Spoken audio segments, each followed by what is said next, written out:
Hi, I'm Kirby Allison. In today's Q&A video, we're going to be talking about a passion of mine, hats. There's no easier way to up your style game and really look elegant than wearing a beautiful hat.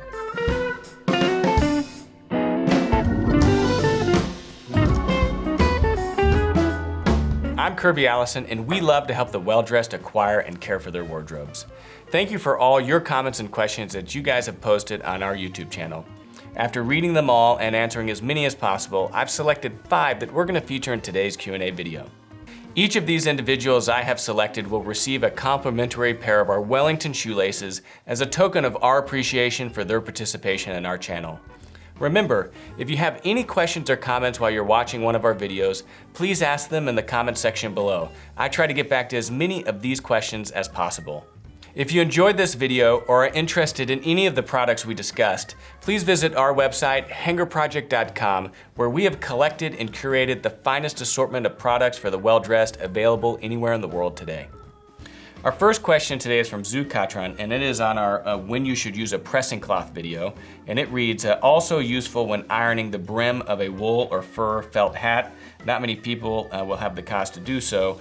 Absolutely, this is an excellent point. You know, our pressing cloth is just one of those accessories that every gentleman should have, in his closet, in his luggage, because there's so many opportunities to use it.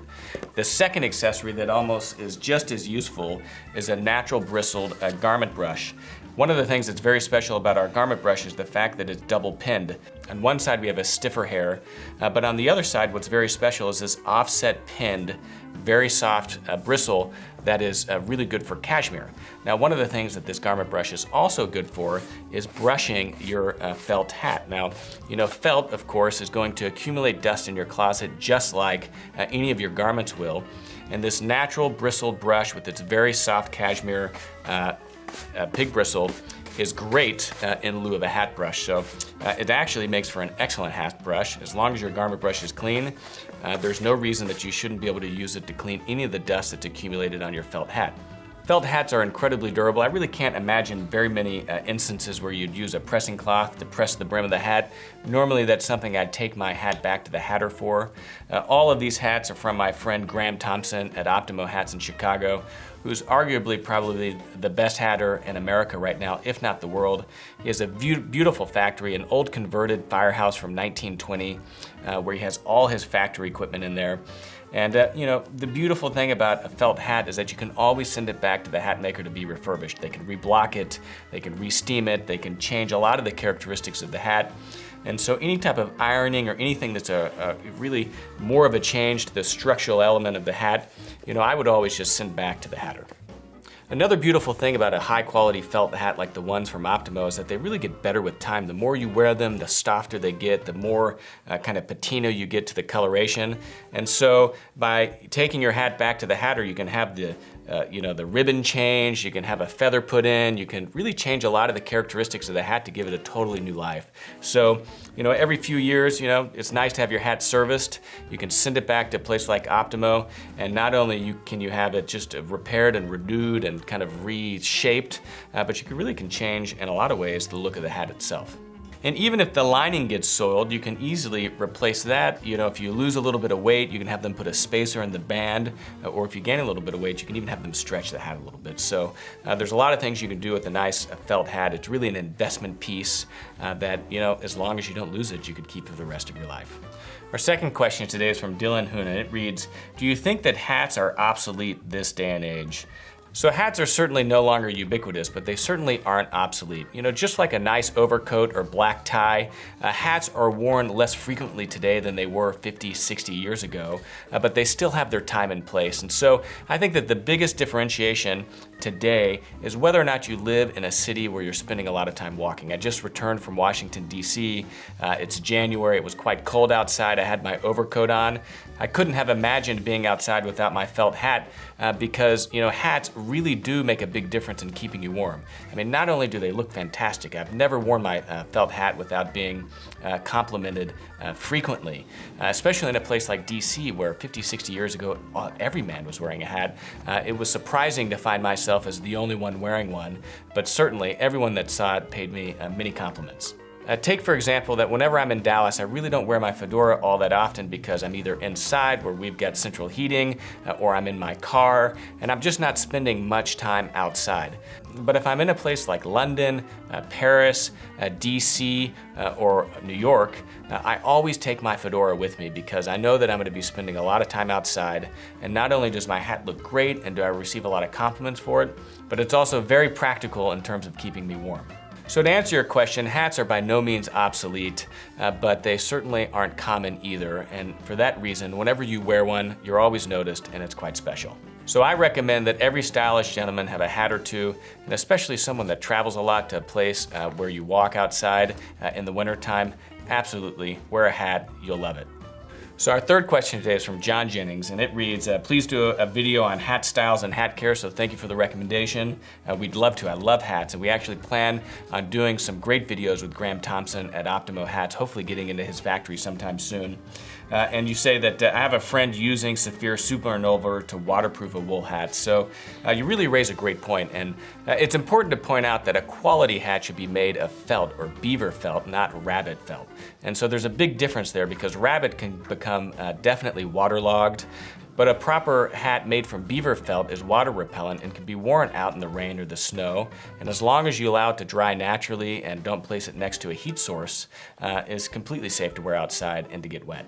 Our fourth question today is from Russ, and it reads, I admire your panache in walking down London's Jermyn Street in a stroller and Homburg hat straight out of the 1920s, but how could you pass Paxton and Whitfield without popping in for some of their amazing cheese?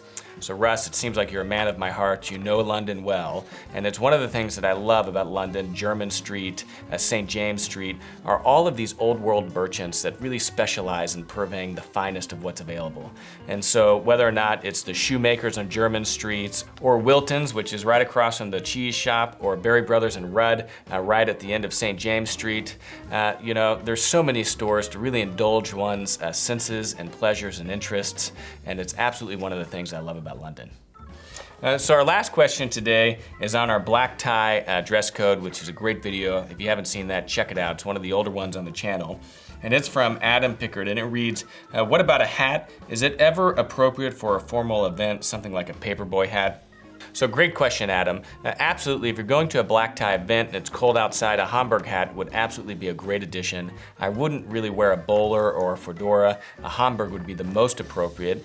And to really pull the ensemble together, I would pair it with a formal dark overcoat, like a covert coat with its velvet collar, and a nice Homburg hat and black tie would look absolutely incredible. As you can see, hats are a passion of mine. By no means are they obsolete, and actually it's because few people wear them this day and age that it makes it even more special and distinctive whenever you do wear one. So if you're someone that enjoys dressing well like all of you, I absolutely highly recommend buying a hat. If you've never worn a hat before, don't be afraid of it. It's incredibly easy to wear. Go for a nice dark hat and a nice straw hat, and you're really taken care of as far as hats are concerned. So although hats can certainly be an investment, they do come in all price ranges. And so my friend Graham Thompson at Optimo Hats has hats ranging, you know, as inexpensive as a few $100s, ranging all the way to the top of the line silver belly beaver felt hat. Now, you can also go into straw hats, and this is a beautiful Monte Cristi, and you know, Monte Cristis are a whole nother topic, but I really think that a Monte Cristi rounds out any hat wardrobe. You've got a summer hat, a winter hat, and Monte Cristis, the sky's the limit and how expensive they can be. So straw hats can run all the way from like a $500 Milan hat, which is a woven hat out of China, beautiful hat, certainly not low quality, you know, up to a several $1,000 Monte Cristi hat or a $5,000 one like this, all the way up to $15,000, $20,000 for the really fine museum pieces that can take over a year to weave the hat body. So as you can see, hats come in a wide range of prices and styles. You know, you don't have to have a formal wardrobe to wear a beautiful hat like this. You know, you see a lot of really stylish hipsters wearing them with jeans and t-shirts. And that's one of the beautiful things about a hat. If it's high quality, you really can wear it with anything. Now that said, if you're someone interested in hats and looking to take the leap, but don't want to invest in a several $100 hat, you know, take a look at Borsalino, where you can find hats for as little as $100. If you have any questions about hats or anything else we discussed in this Q&A, please ask them in the comments section below. I enjoy getting back to all those questions personally, and we plan to do more content on hats, and we'd love to even take those questions and roll them into an additional Q&A with Graham Thompson from Optimo Hats. Once again, I'd like to take a moment to thank everyone for their comments and questions. It's your engagement on our YouTube channel that make these Q&A videos possible. Not only do these Q&As give me an opportunity to answer in greater depth a lot of the questions that I'm already answering, but they allow me to take a moment to acknowledge my appreciation for everyone's involvement in this channel. I absolutely enjoy this platform and how it's allowed me to connect more directly with all of you, and I really have fun interacting with you and answering your questions. If you haven't taken an opportunity to ask a question or make a comment, I invite you to do so. Even if you don't have any questions to ask, just sharing your opinion or thoughts about our content help us make better videos for you in the future. I read all those questions and comments personally and really do enjoy getting back to as many as I possibly can. If you enjoyed this video, give us a thumbs up and please subscribe to our channel and turn on your notifications by clicking the bell to the right of the subscribe button so that you can learn whenever we release new videos. If you have any questions or comments about anything we discussed on this video, please ask them in the comments section below. And of course, please visit hangerproject.com, where we have the largest, most comprehensive collection of luxury garment care and shoe care accessories in the world, as well as many other incredible products for the well-dressed. And while you are there, subscribe to our newsletter to receive notifications of new product launches, promotions, as well as a weekly digest of all the videos we publish here on our YouTube channel. I'm Kirby Allison, and we love to help the well-dressed acquire and care for their wardrobes. Thanks for joining me.